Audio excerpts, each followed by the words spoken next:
Rangers fans, welcome to Liberty Blue, the essential New York Rangers podcast powered by Believe Network. I'm Andrew Chelney. That's Nick Zararis. And Nick, we have spent the last few weeks previewing each division. We went through all of those. And now we wrap everything up with a deep dive onto our favorite team, the New York Rangers. So I've spent a lot of the last day and a half thinking about how I wanted to structure this, what I wanted to talk about. And I was wasting time after the Penn State game ended because I was waiting for a few people to finish with the dinner they were at. And I was just aimlessly walking around Midtown, killing time, listening to music, thinking about what I wanted to say. And the big crux of this season for me is no more bag holding. For two straight cycles now. I really was thinking you were going to say no more BS, because that's been a topic of conversation the past few days. Again, as we said last week, if you need to indicate people that BS will no longer be tolerated, your no BS shirt is raising some questions about what BS you have previously tolerated. But the real big thing for me comes down to Chris Drury has masterfully orchestrated a certain perception of him, the team, and I got to give credit where it's due. And I talk about sports and the way we talk about especially executives, general managers, presidents. I talk about them a lot in terms of capital, what they can do, like social capital, what they can convince other people of. And 2 straight times now, Chris Drury organized, led, built Ranger teams have entirely capitulated, folded like a cheap suit, and disintegrated. And both times, Chris Drury was able to successfully orchestrate the narrative being, it wasn't my fault. This isn't my team. Jeff Gordon put this team together. I need time to change this. And then when it came time to, we blew series leads 2-0, both to the Devils and the Lightning. Well, it's not my fault. I gave Gerard Gallant all the players who I think are gutless cowards, but it's his fault he couldn't get them to play better. And that's where I'm at right now. I think a lot of the narrative, a lot of the conjecture about this team is wrong. I think the fact that we've been talking about this for 3 years now, these guys are not changing who they are. As much as they say, we love JT Miller, he's what we want to be on and off the ice. So is Mika Zibanejad going to start playing with some intensity? Is Artemi Panarin going to start being a forechecker now? And that's what gets me to this point of not nihilism, but what's the point in arguing with this? The team thinks they're one thing that they are very clearly not. A team with that third line that they have on paper right now, and this bottom 4, not even second pair, third pair, both of the pairs other than Fox-Gavrikov, this team would be very fortunate to make the playoffs. And it's funny, I was talking to one of my friends who's a season ticket holder yesterday, and he was telling me they gave him his new seats and he moved up a bunch of rows this year because a lot of people didn't renew after last year. And he said jokingly, well, if they suck again, I'll get to move up another few rows. So if they suck this year, it wouldn't be that bad of an outcome for me. And if they don't make the playoffs, they can't raise the rate because they only go up when they make the playoffs. So if you're a season ticket holder, you might be benefiting from this team being mediocre. But I wanted to start talking about it from a narrative perspective because we know who these guys are.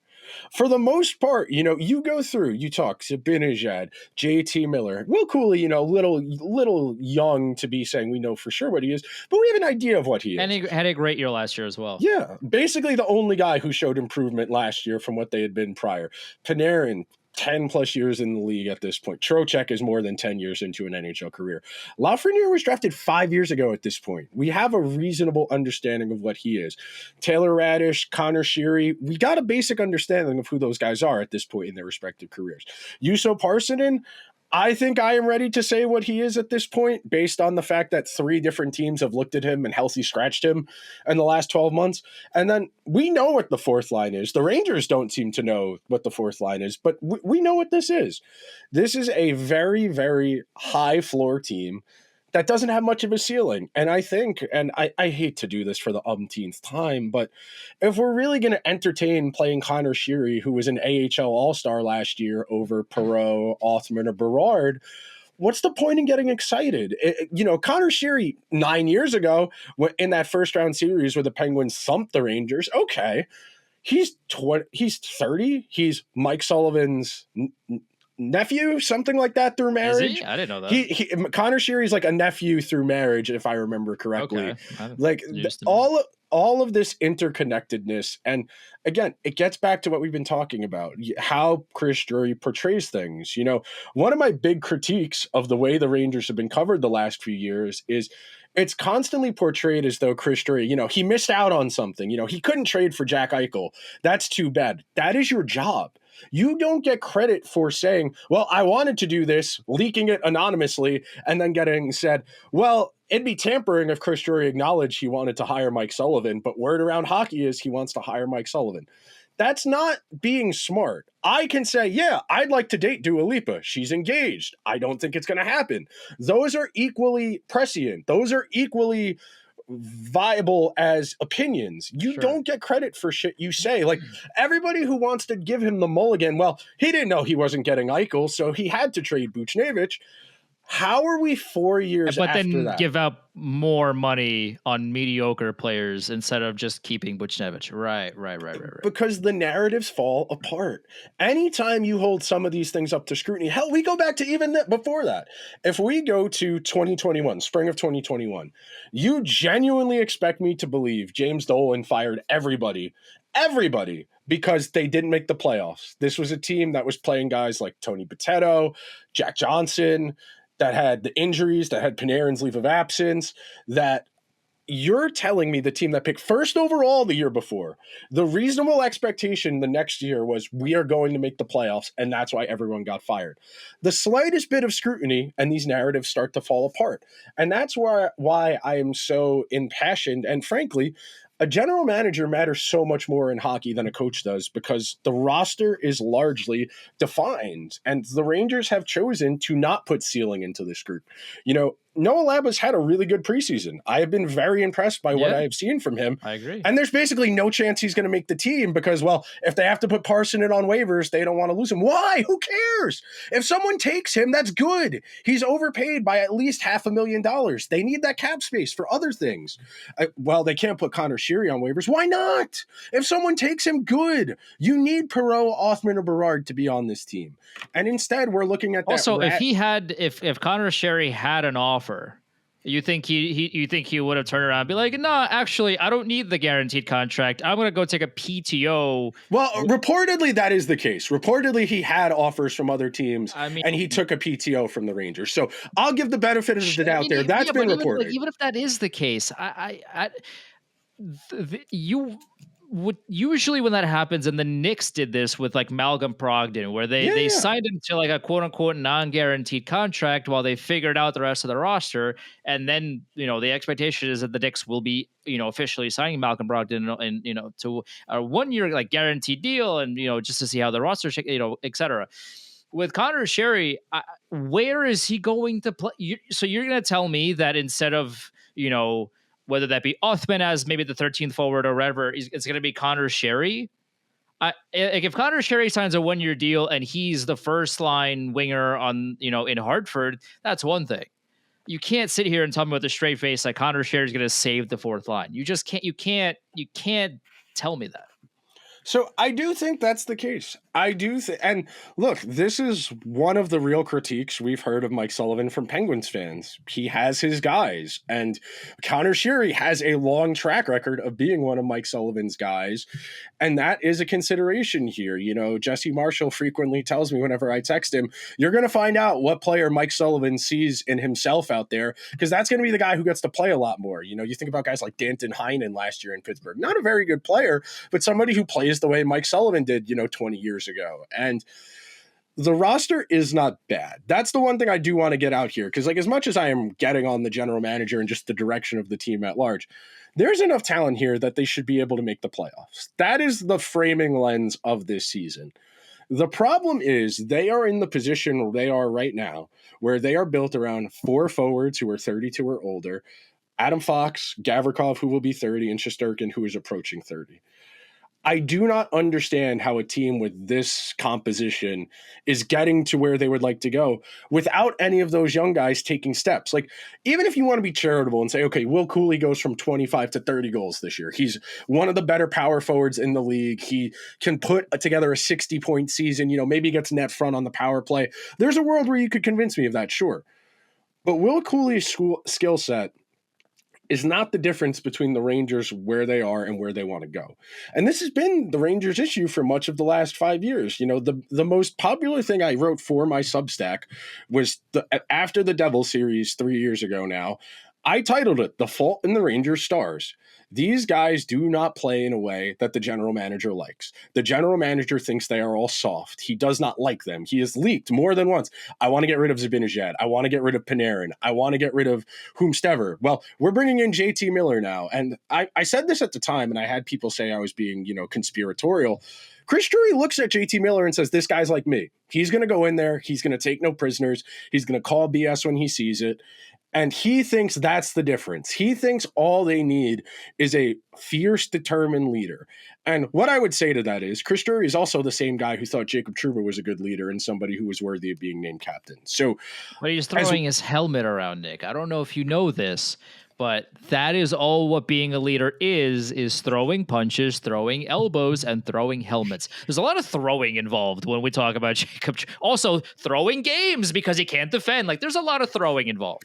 I was talking about this with one of my friends yesterday while we were during halftime of the Penn State game because he was making fun of Trouba because he had saw something the Ducks were doing. I think like a couple of the Ducks were like at an Angels game or something, and he was one of the people that was there.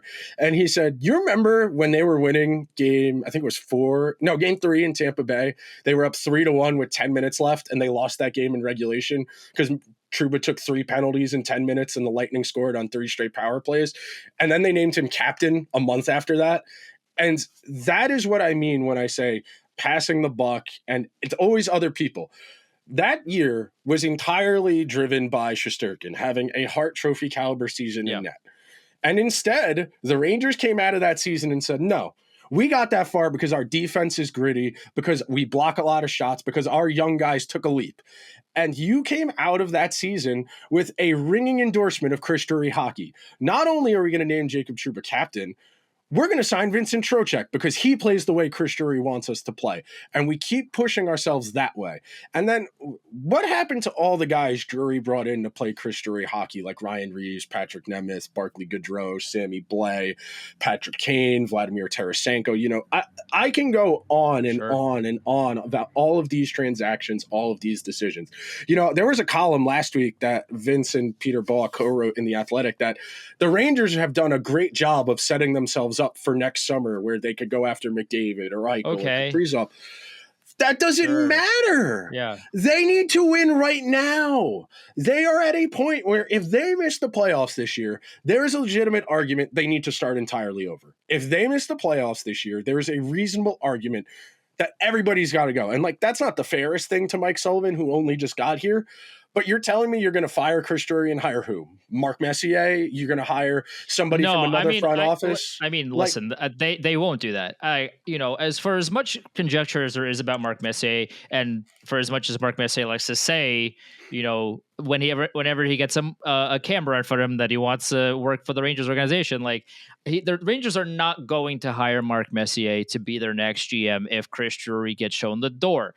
The Rangers gave Drury that short-term extension with the idea being that if they can get out of it. And Dolan is very willing, at least as far as I know, and the track record proves for itself, that he is very willing to pay people to not work for him, right? Like this is something that there's a long track record. There's a long history of, hey, we'll give you a bunch of money. Actually, you stink. Get out of here. But here's the money that I owe you, right? Like he has no problem with that.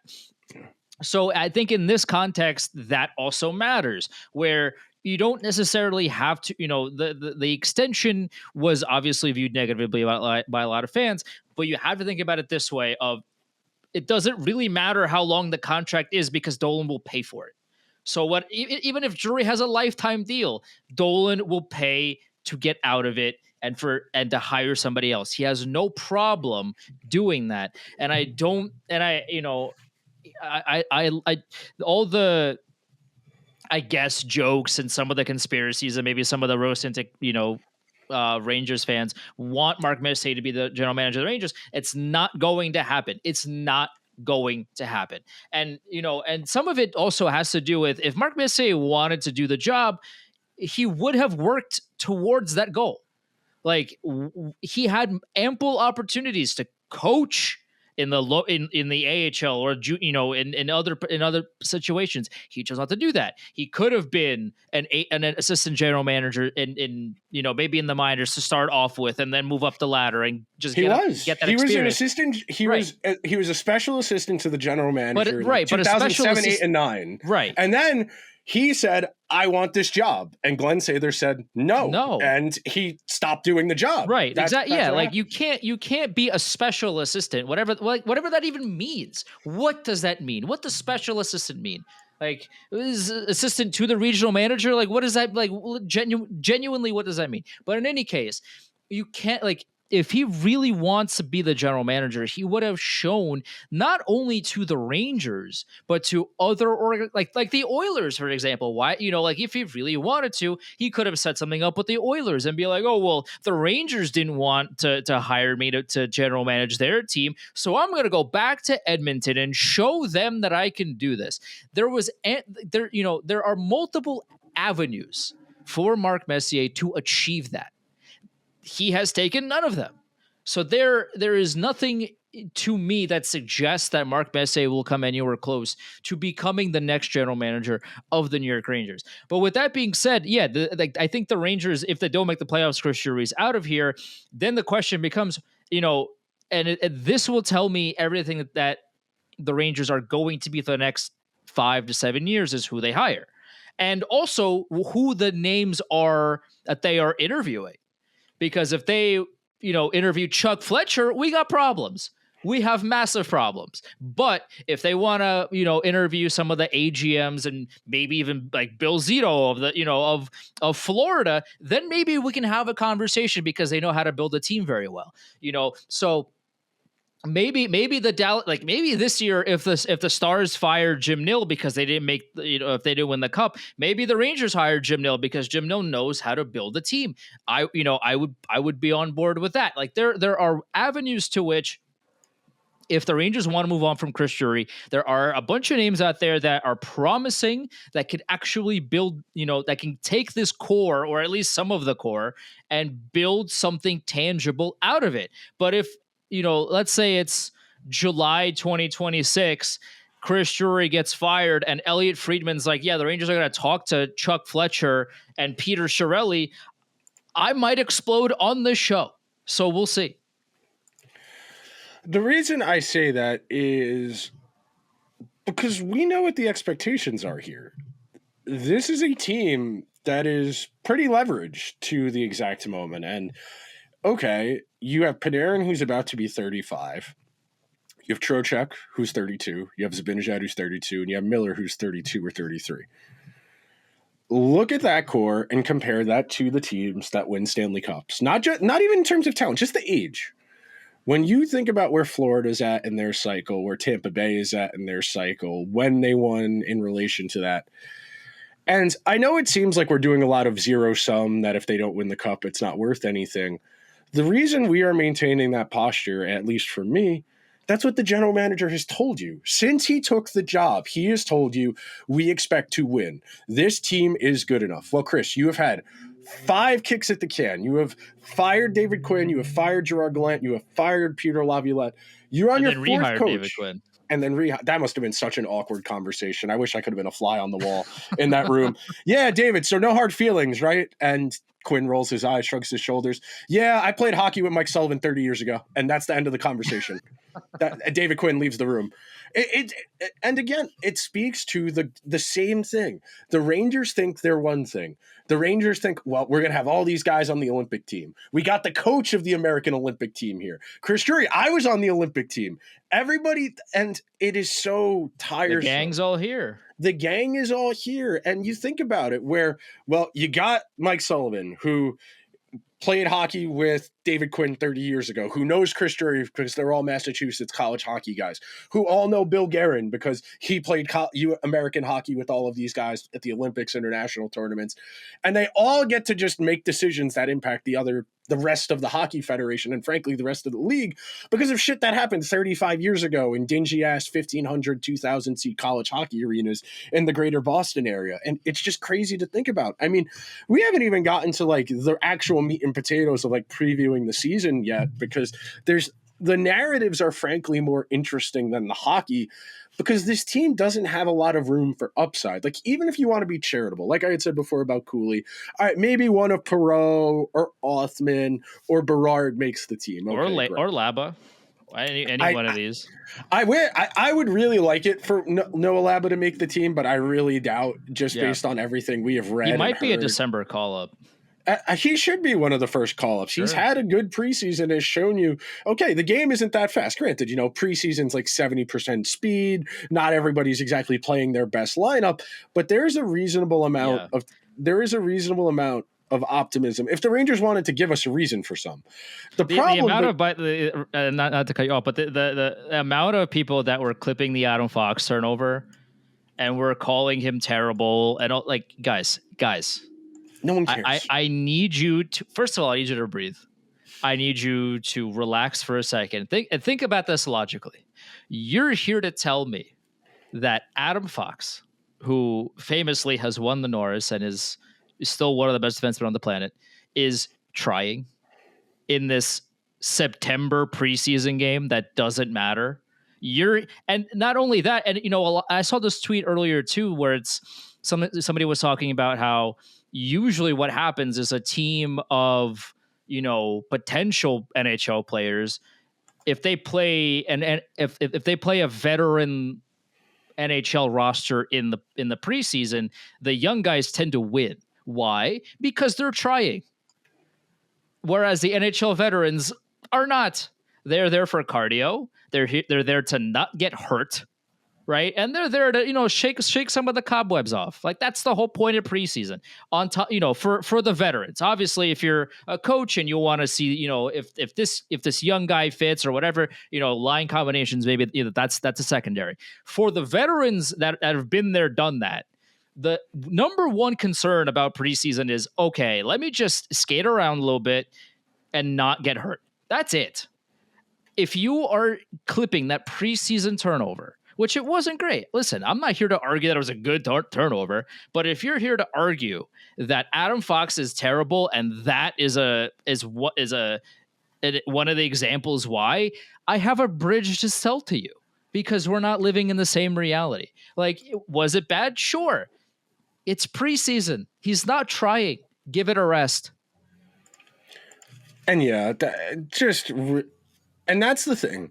For most of these guys, it is simply about getting into game shape. Because as we often talk about, there's a difference between working out on your own, practice, preseason, then regular season, then playoffs. It's a sliding scale of intensity and fitness level you need to maintain. For someone like Adam Fox, his goal is to not get hurt. It is to learn, it is to understand how to play with Gavrikov, and that's it. And getting back to, the idea of floor and ceiling. You really want me to be excited about a team that's going to play Will Borgen and Carson Soucy together? Like, what are we doing here? This is a team that tells you we want to make those guys couldn't play on the Kraken. The Kraken, who suck. The Kraken have objectively put together a terrible team. They put together a team so bad, Ron Francis looked around and said, well, I don't want my name on this anymore, made himself the president, and gave the team to someone else to be the general manager of. Carson Soucy is very, very slow. He is very, very big. His underlying numbers were a bit better than the eye test last year, but the eye test was egregious. He was so bad, Peter Laviolette healthy scratched him for a number of games because he was so out of sorts those first 3 games. After they gave up a high third-round pick to go get him. And on the Borgen thing, again, as I said at the time last December when they acquired him, there's a 28-year-old with less than 200 career NHL games played. But he went to college for 4 years. If he needed to stay in college for 4 years and play in the AHL as much as he did, this is not a polished product. You don't think the Sabres could have used the Will Borgen at some point if he was good? The Kraken could have used the Will Borgen if he was good? Oh, but they had to give him a 5-year contract, Nick. I don't know. Because he plays so well with Keandre Miller, who's going to be here for the long term. And that, again, this shit falls apart. Anytime you put the slightest bit of scrutiny to the narratives that get advanced, everything falls apart. Well, they were so out of sorts because of the way the Trouba thing went and the way the Gaudreau thing went. Okay. For an entire season. And again, look, is it fair to say that we need to get a better understanding of the human side of it. Yeah, for sure. Yeah, It is hard to know what is going through guys' minds. But and at also the there's a same lot time, of stuff that, like that's the stuff that got out. yeah. We have no idea. There could have very well been some other things that went on behind the scenes that haven't been leaked, right? That we don't know about. And that could have had an impact on the locker room and the rest of the season. That is very valid. And it's one, it's a perfectly good reason as to why the wheels fell apart. But we don't know, right? And by all intents and purposes, like probably will never know unless someone wants to write that article or Elliot Friedman finally gets the go ahead to say something. We will never know. So we can only go off of the things that we are aware of. And so when the entire season, the narrative was, oh, they're still upset about Gaudreau, then that's what we have to go off of. And if that is a storyline, then I'm sorry, like you gotta either find a better one or get over it. I thought Matt Rempe was so great for the vibes. I thought that's why he was on the team, was that everybody was so inspired to get in the fight when he was in the lineup. And again, it falls apart. If you want to say, Zibanejad had a bad season last year because he was in his own head, that I can understand. That's valid, for sure. That's a lot more realistic to me than saying they were sad for an entire year that they got rid of a bad player. And look, I understand that hockey players and coaches look at performance through very different lenses. You see that a lot when we do like the player polls of like who's the best, who's underrated, and the way coaches talk about certain skill sets, the way guys talk about certain skill sets. I understand the way I look at hockey is very different from what guys on the team look at it as.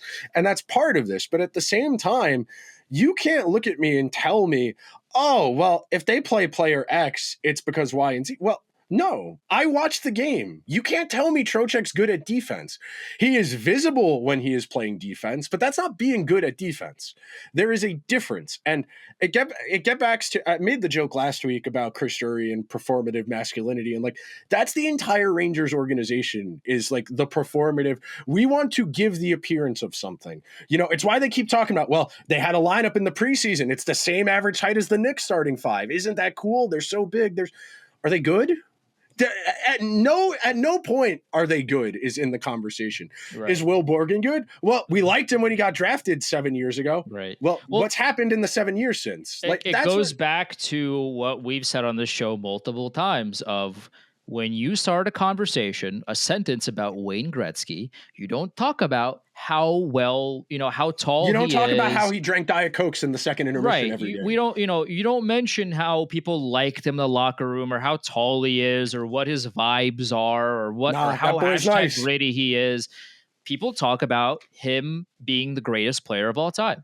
And if you start a conversation about any player in hockey, soccer, whatever, pick a sport, pick a professional athlete, and the first words that come out of your mouth was, oh, this guy or girl or whoever it is really good because of blank, then what are we talking about? If I start a conversation about Connor McDavid, I'm not sitting here talking about, his house is boring. That's not that. It could be true, but also Connor McDavid, more importantly, is the best player in the world right now. And he's one of the most elite, like vision, and his shot's incredible. His passing is incredible. His speed is second to none, right? Like, I start the conversation about him like that. You can't start off a conversation about Will Borgen with, oh, he's tall. Well, no, it's not even that. Okay. We liked him when he got drafted. Yeah, we liked him when we drafted him. Okay. That was 7 years ago. He's had What's 7 happened years. In 7 years? He's had 7 years to develop into somebody or nothing at all. So if this is 7 years removed from his draft year, do you still like him? Why do you like him? What are the traits he possesses that make you like him? That's great that you were scouting him when you were going to draft him, but then you didn't.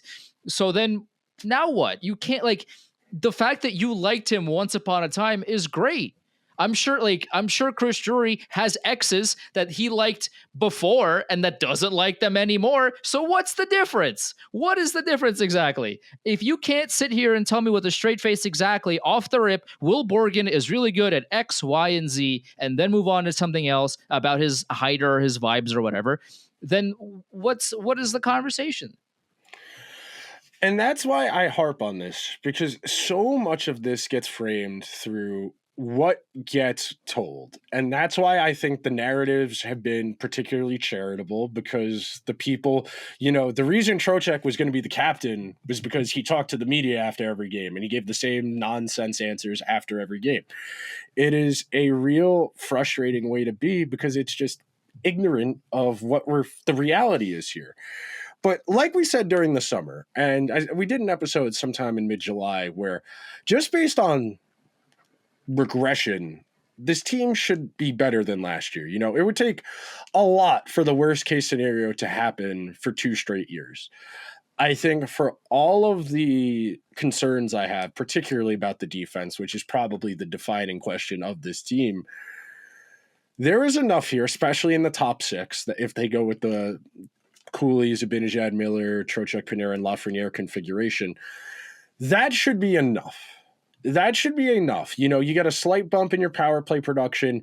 Your defense goes from bottom 5 to bottom 10, and that's enough.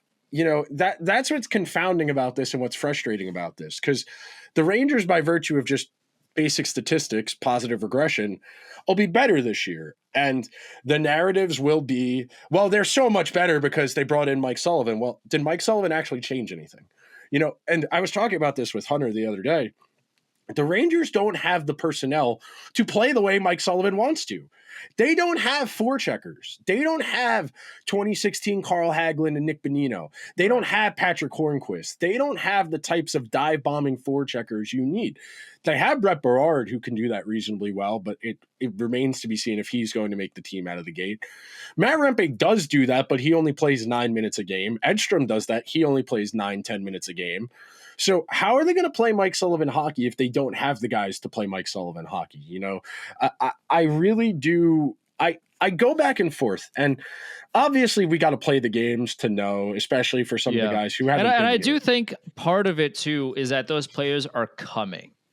Like, I think the team is the way that it is right now, with the idea being that Mike Sullivan, I don't want to say has like direct input over the roster, but I do, like, Chris Drury knows the kinds of guys that Mike Sullivan wants. This is not a secret. I'm sure they've talked about it for 20 years because they've been friends for 20 some odd years. They know, Drury knows the kinds of guys that Mike Sullivan wants. So I think, like, I can spin zone myself into believing the idea that this is the roster that it is right now, but moving forward, as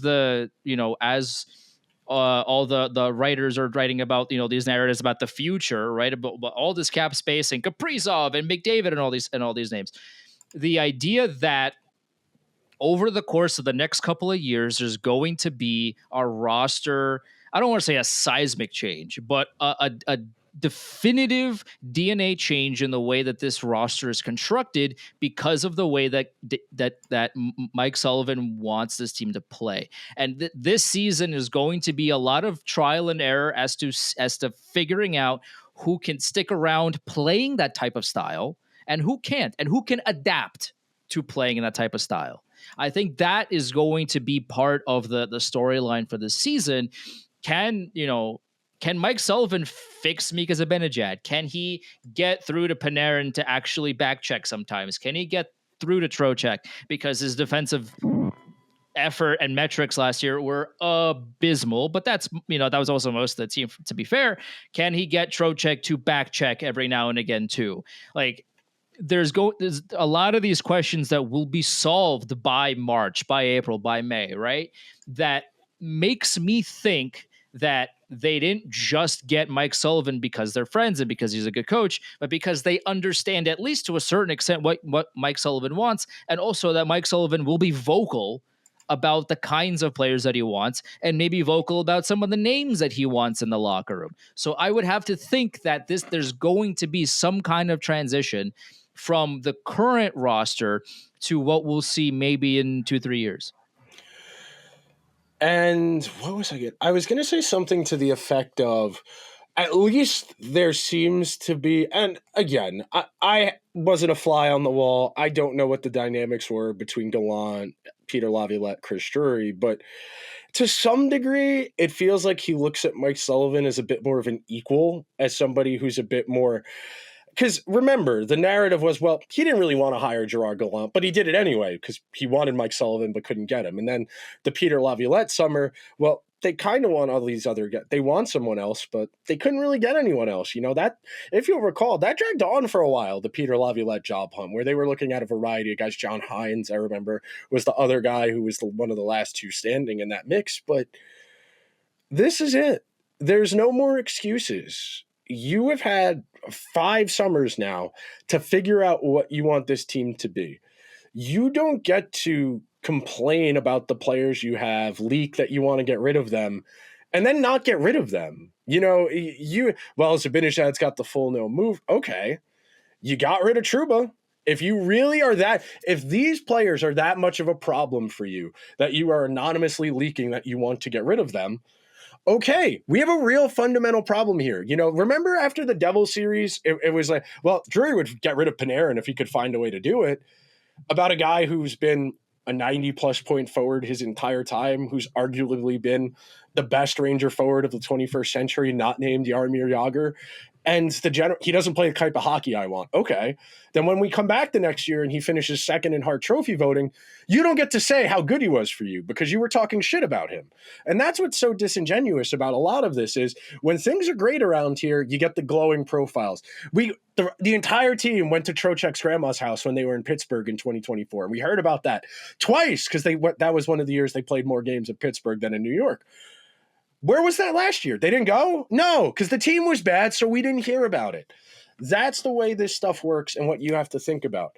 And I know this sounds a little conspiratorial. This sounds a bit more like the way you would expect political coverage to go, but these are rational actors making decisions.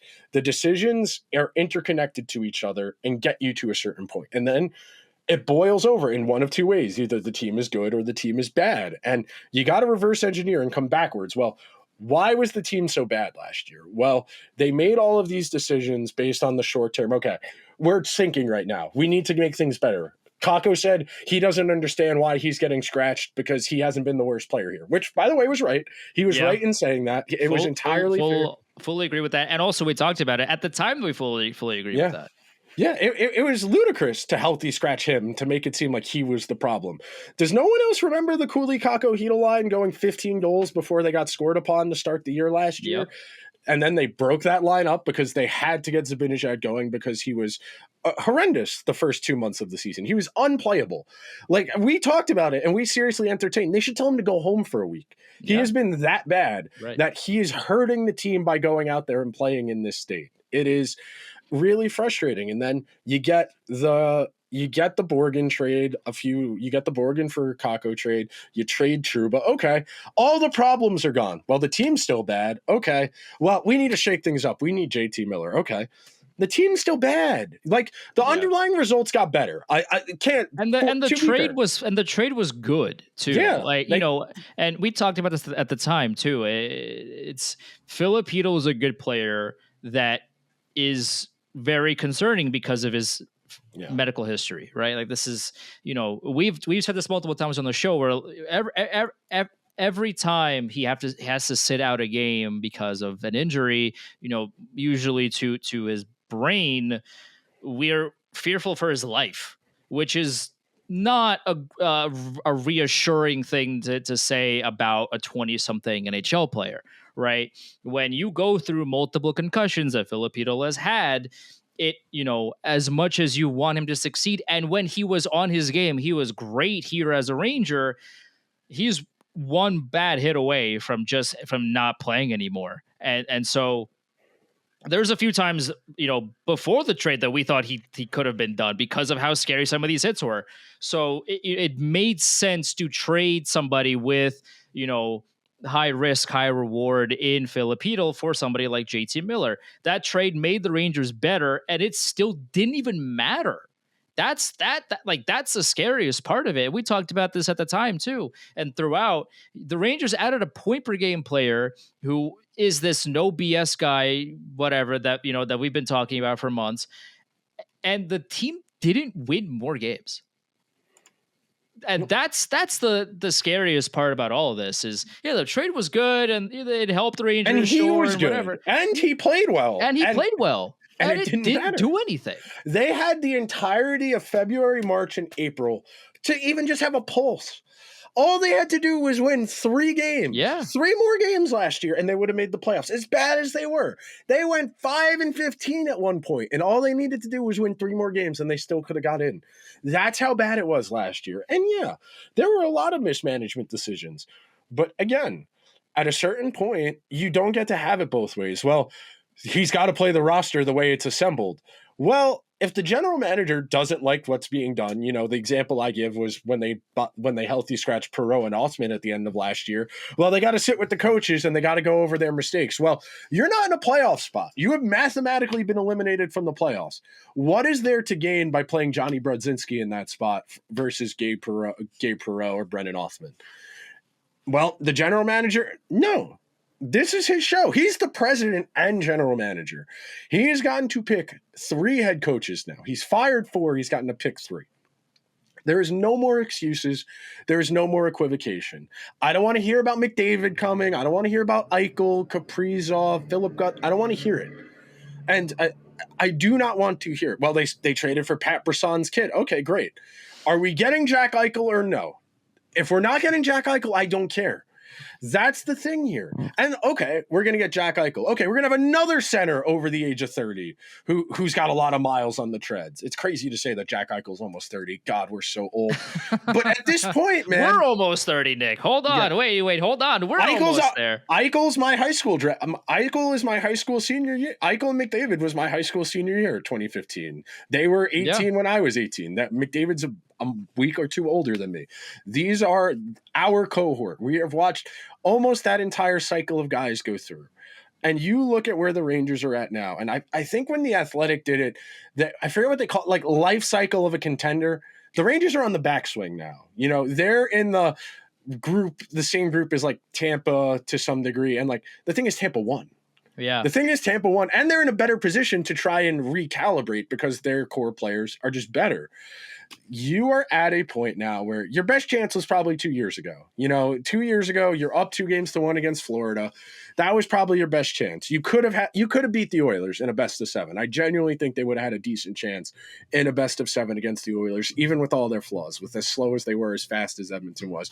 They would have had a chance. Now, we're equivocating. We're talking about it'd be nice to make the playoffs. I'd like to see Will Cuylle score 30 goals. Like, it's depressing. The one caveat that I want to add is, throughout these previews that we've made, kind of the TLDR is who cares, Florida's better. Now with Barkov being out at least 7 to 9 months, that opens the door. And I think if you want to be an optimist about this, where even like, let's just say Barkov does come back for the playoffs, like he's still not going to be the Barkov that he was all of last season and the season before that, right? Like, this is him coming off a massive injury, and all of the practicing and all of the buildup that he's going to have is not going to replicate game speed. So the door is at the very least open a little bit. And now also, no team can do the cap shenanigans that Vegas would do with Mark Stone a few years ago, right? Where they would trade for everybody. Then Mark Stone would come back game 1 and everything is hunky-dory. The Vegas did that, like Tampa Bay did that. You can't do that anymore under this new salary cap stuff. Like, you have to be cap compliant for the playoffs on top of the regular season. So it's not like Florida can hide Barkov until the playoffs. Like, they can't really do that anymore. So if you want to be an optimist about it, if the whole conversation leading up to the season is who cares, Florida's better, well, you can say, okay, well, the Panthers just lost their best player for essentially the entire season. They're still going to be a really good team, and they're still going to make the playoffs, so they're still going to be dangerous, but they don't have their best player. So if there is a world now where you could convince me in a vacuum that the Rangers, they're not going to win the division by any means, but there's a world in which the Mike Sullivan coach bump goes well, the not everything is going to go wrong this season bump is going to go well, that they find themselves in a playoff spot come the trade deadline, that they are going to add real NHL defensemen at the deadline and actually have someone that can defend the blue line, which would be nice for a change of pace, that they are going to trade for a real third line center, that they are going to fill up these holes, maybe even get a backup goalie if Jonathan Quick is really falling off the cliff here, with, who knows how that's going to go. There is a world in which you can convince me, okay, like maybe they actually do have a chance. Maybe they do. There's a lot of things that has to go right for them to do that, sure, but the chances aren't zero. And now that Florida is missing their best player, you can now convince me a little bit more that the window isn't as closed as we think it might be. It's probably still closed, but now that Barkov is out, that the window is cracked just a little bit more than it was. So maybe there is a chance after all. You're making it sound like we're a bird that's about to fly into a closed window, but that's kind of the vibe I'm getting. Because, like, again, like to your point, I think the window is closed, like definitively. And the big reason is we've seen the curtain get pulled. We know the Wizard of Oz isn't the scary guy in the orb anymore. We know it's just a guy. I struggle to envision a world where Mika Zibanejad gets back to being an 80 to 90 point player, especially because his 5-on-5 production is just nosedived. Even riding on the wing with Miller, who will do a majority of the work, who's going to play on their left. And even if you get that from Zibanejad, the real problem, and I've seen a lot of people starting to realize this, and we'll probably start to wrap up here, the depth just isn't really there. Like this is fully a top-heavy team. Once you get past Fox-Gavrikov, that bottom four is pretty gnarly. It's pretty. This is pretty what gross. The third head coach now. That's like, yeah, Brain Schneider's a sixth defenseman. Yeah, at a certain point, he is what he is. Yeah, and like again, very similarly to what I had said before about Trocheck's going to be the captain because of blah blah blah because of the narratives. What happened to Schneider playing the left? That was the plan, right? Carson Soucy was so bad. He got his labrum fixed, so he's going to be better now. He's going to be able to play left. Has he demonstrated the ability to play on the right at a passable level before we make his life even harder? The narratives do not match up with what you see. I have never really seen it with Braden Schneider, like at all. His puck skills, especially in the defensive zone, are just egregious. He treats the puck like a hand grenade. And yeah, they haven't done the best job of giving him great partners, but that bottom four, Vakanainen and Schneider, Borgen and Soucy, yuck. The third, yeah, it's not good. But also, like, we knew this last year. Yeah. We literally saw it in real time. It was real bad. Yeah. And they were like, oh, what we should do is run it back. Okay, we'll see how that goes. The last point I wanted to make, and we could start to wrap up, the Rangers were so bad last year that to the casual hockey fan, they thought Adam Fox and Igor Shesterkin were no longer good at hockey. That is how bad the Rangers were last year. That a consistent Vezina finalist and a consistent Norris Trophy finalist. Their time has passed. It's over. 27-28. They're washed. It's over.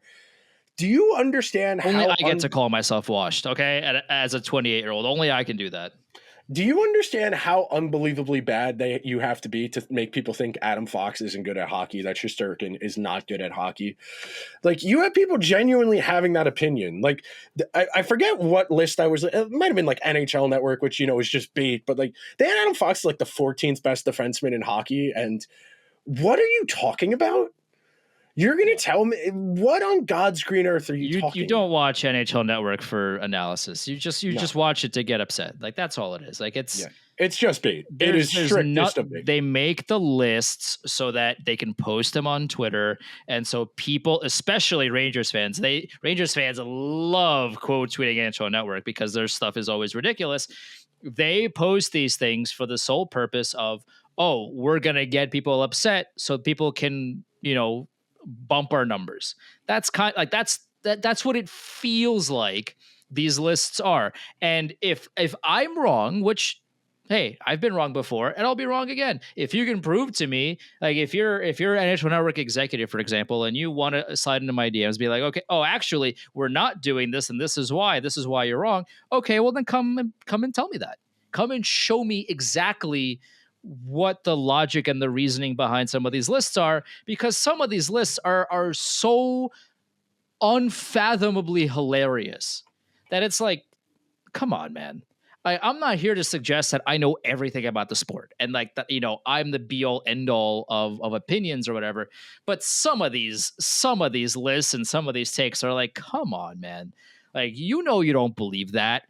We don't believe that you believe that. So why are you saying it? Why are you putting on a list? They do it, some of this really just feels like farming, and it serves no purpose for you to feed into that by getting mad at it. Until they improve their content, until they improve their analysis, their lists, whatever, don't even engage, because it feeds into what they want.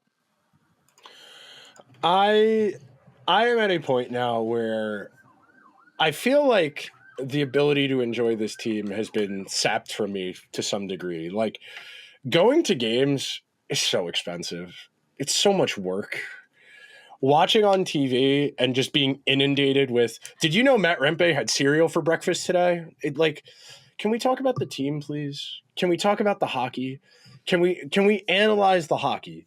And it becomes such a challenge, because this entire season is going to be defined by whether or not they make the playoffs. And every game is going to turn into a referendum on player X or player Y. They were trying to do it with Fox for a preseason game. Trying to do it for a preseason game that did not matter, that does not count. I am at a point now where I just would like to see something to be excited about, something to root for.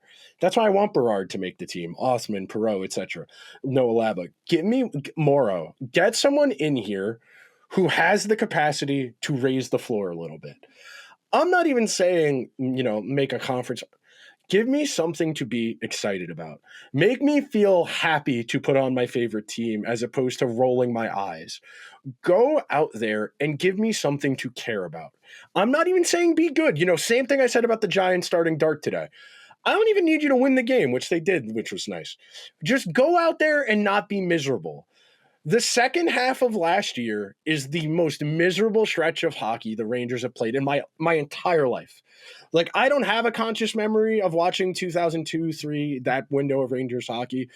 Last year, from December to the end, is the least. It started in November with that Flames loss. Yeah, that was really where it started to unravel. Yeah. But from December through about the JT Miller trade, which was the last day of January, was about as bad as it gets for vibes, for interest. Like, doing the show last year was like, God, they suck. Yeah, wow, they suck. And we would do that for 45 minutes because there was nothing else to talk about, because they just sucked in every conceivable way.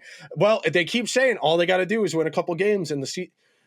It's March. These games are playoff games. They're not actual playoff games, but if you would like to play playoff games, you need to treat these with intensity. Right. The amount of times we heard, yeah, this is a playoff game tonight, we got to have this one. Well, we're here in the locker room. Vincent Trocheck, the Rangers just lost 3-2 to the Devils. What's your reaction? Well, we got to play better. Thanks, man. I know. I watched. I know you guys got to play better. That's I was care. Only in the locker room for a little bit at the end of that season, and even like hearing guys like, I say Zibanejad because I saw him after every game, but he was so tired of saying the same things that he would he would do interviews with like, yeah, I'm just here to say the same thing because nothing has changed. It's like, okay, well, I'm glad that you know that. So you got to do it. Like, what is anybody going to do anything about that, or are we just going to keep losing, or what's going on? Again, performatism. The Rangers know they weren't very good. They say all the right things, but then they don't change their behavior. You get to a certain point where I have basically lost the ability to have feelings about the New York Football Giants. They have been so bad for so long. Like, the game's on, yeah, whatever. It's nice they won today, but like, in the back of my mind, well, everyone's going to get fired at the end of this year, even if Dart is halfway decent, and they're going to have to start over, and they need a new GM and a new coach, and those guys aren't going to want Dart, so they're going to need to make a new quarterback. And pretty soon it's like, damn, I have to worry about the Giants 3 years from now. My hope here is that the Rangers can find that next wave. And like you alluded to it a little bit, like they don't have blue chip guys on the way. Morrow might be, but I'm not convinced like he could ever usurp Fox in the pecking order, so his ceiling might be a little bit more defined. But like between Laba, between Perreault, Othman, Berard, McConnell, Barker, Sikora, like there's enough there in the depth that, okay, if we can get the supporting cast right, and maybe JT Miller doesn't age that harshly, maybe Trocheck doesn't age that harshly, they're probably not good enough to win a Stanley Cup the way they're assembled, even if things start to break right for them. But there's a world where they can be in the mix. There's a world where they can make second rounds, conference finals, and you make enough of those, eventually you get lucky. You keep making the playoffs over and over again. You build experience with guys. Unless you're Toronto. Well, they got experience. They took the wrong lessons from those experiences, of course, but they at least got an understanding of their team, its problems, their limitations, and kept trying to adjust. I can already hear the Maple Leafs fans outside my window, by the way, now that I said that. The last thing I'm going to say, the Lightning drafted Steven Stamkos in, I think, 2008. They won their first Stanley Cup in 2020. The Avs drafted McKinnon in 2014. They won their first cup in 2022. Vegas, they come into the league in 2017. They make the playoffs every year but one. They finally break through in 23. Florida drafted Barkov 2011 or 2012. That's 12 years after the fact. If you want to play the long game, if you want to think about this in terms of, decades, you're going to have a harsh regression at some point just because the four most important forwards on the team are all in that same age cohort. And you just can't replace 4 top 6 forwards at once. You'll be lucky if you could replace one at a time as they fall off. But you have the capacity here to get these young guys into the mix, to find out what they are. If it were up to me, I would love to see a world where they would play Zibanejad as the third line center, get Perreault up there with Miller and Cuylle, and let's see what we got. Because 3 years from now, when Perreault will probably be a top 6 forward, Panarin's going to be 38 years old. Zibanejad's going to be 35 or 36. Trocheck's going to be 35 or 36.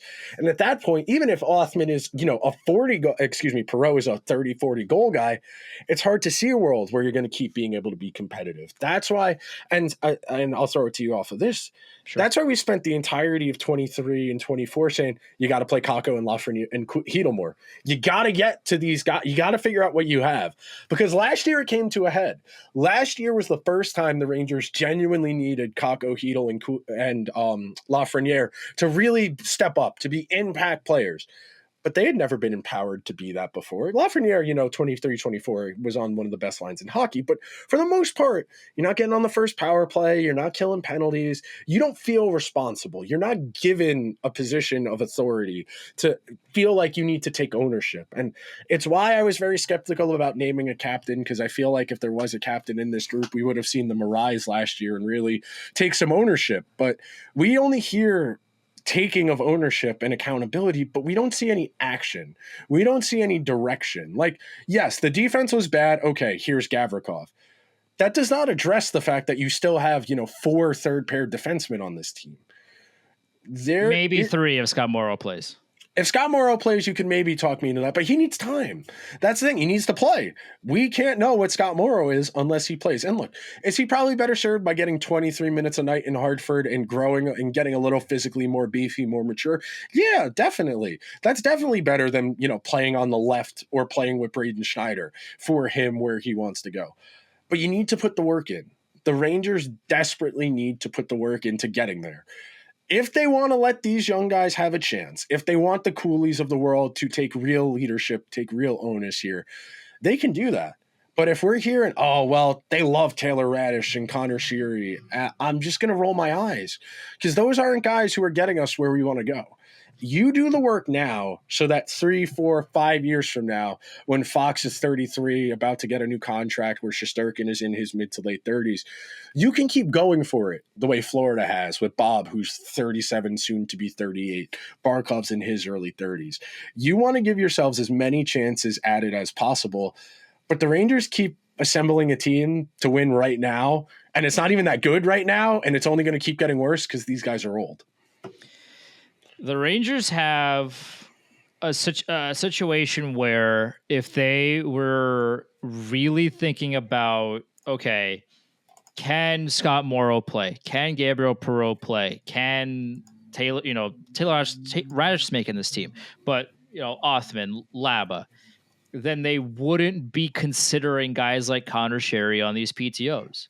Why are you considering Connor Sherry when you have 3, 4, whomstever else guys that are in their early 20s that want to prove to you that they are NHL players?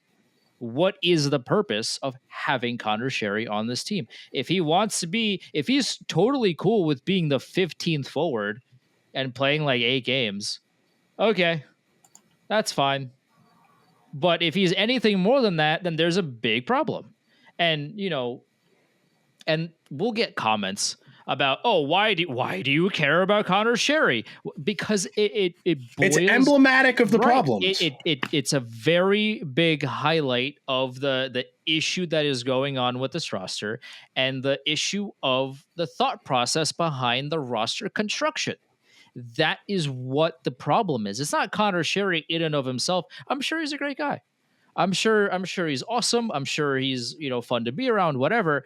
But in 2025, he's not someone that I would want to play on this roster, because on top of him just not fitting in the top 12 of forwards, there's also young guys that are vying for that spot as well. So why are you jamming that? Why are you jamming those spots even more by giving him PTO? PTOs or whatever, but if you give him a 1-year contract, and you are seriously further jamming that potential, that traffic jam for what? For Connor Sherry? Like if he was 21-year-old Connor Sherry, we'd be having a different conversation. But this is not who he is. So why are you prioritizing him or giving him the same attempts of making the team as someone that either you drafted or someone that is another young guy that is hungry and is willing to prove to you that he's NHL ready? That's the kind of stuff that makes me scratch my head, and that makes me wonder what the idea for this roster is.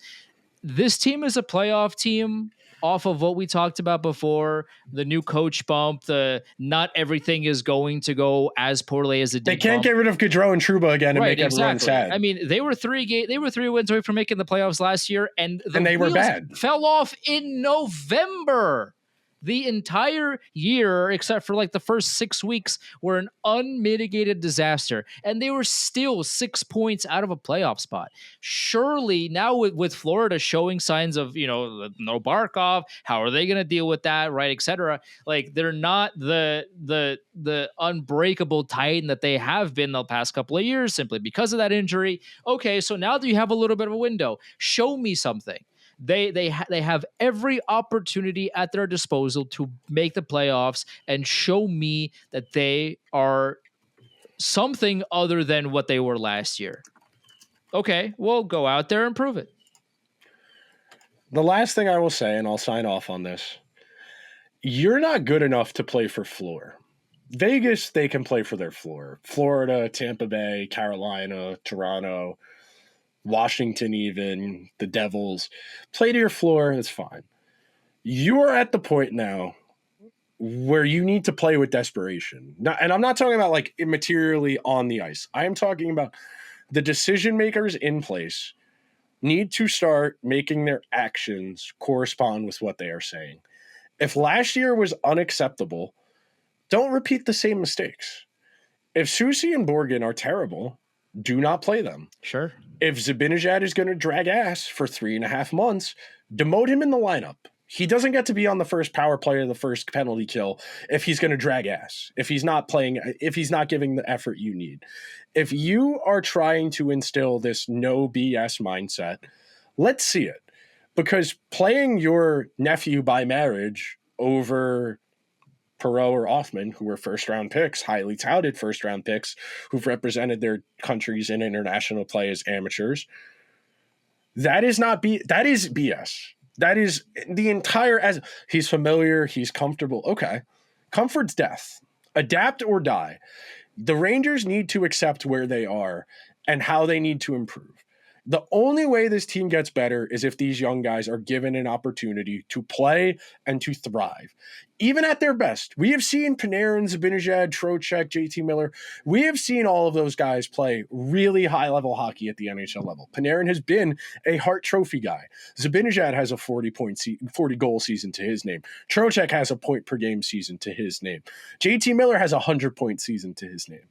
None of those guys have won anything. We know what this group can be at its best. We saw it 2 years ago. 2024 is the best this group has been, and that was not good enough. So to get where you want to go, you need more. And it's not just more from those guys regressing positively, which I do think most of them will. It is guys who have not been here. And there's two ways of thinking about it, and I'll sign off on this. Taylor Raddysh's ceiling is probably 12 goals. He's not going to get on the power play, maybe a shorthanded goal or two as a penalty killer, great. If you put the work in now on Brett Berard, sure, he might only be 7 or 8 goals this year, but 2 or 3 years from now, that could be 15 or 20. Sure. What's more valuable, Brett Berard being a 20-goal guy 3 years from now, or Taylor Raddysh contributing 11 goals to the Rangers this year? That's what you have to think about, and I'll let you guys go on that. Thank you to everyone who made Liberty Blue a listen this week. Please subscribe wherever you get your podcast. If you're listening on Apple or Spotify, a 5-star review would be greatly appreciated. If you're watching over on YouTube, hit the subscribe button. Be sure to let us know your thoughts going into the season. You optimistic, pessimistic, realistic, or outright nihilist. We will talk to you guys real soon. Later.